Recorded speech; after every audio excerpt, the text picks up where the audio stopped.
बहुत हवा गरम घूम जानी दिन में, बहुत हवा गरम घूम जानी दिन में, लूह लग जाई मैडम ताहरा मशीन में।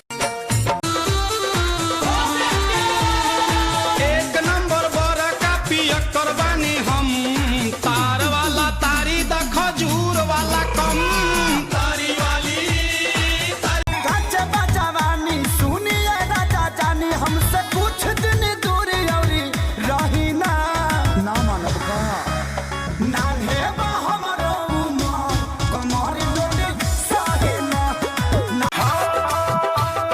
कदी कदी अखिया पे काजल लगा के, ओठ में लाली औरी बिंदिया सजा के, मारै छै सबके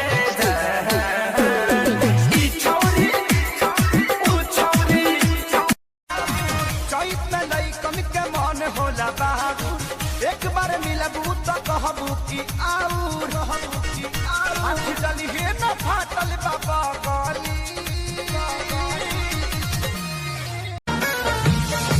हमरा से मिले खाती आवत रहलू रात में, भोरी हो जाती रागे बाते नु बात में।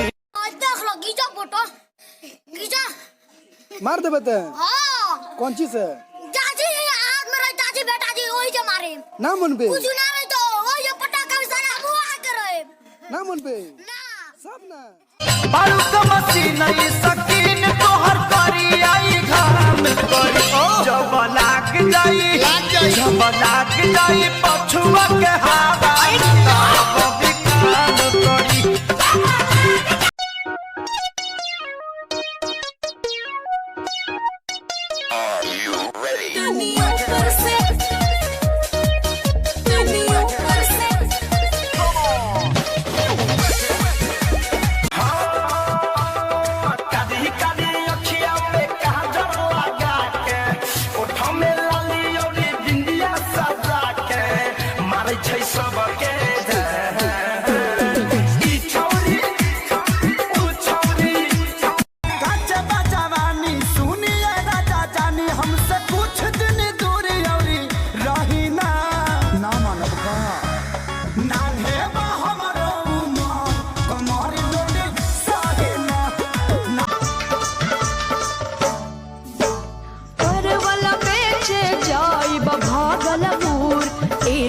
मत रह दूर परवल बेचे जाई भागलपुर, ए राजा मत।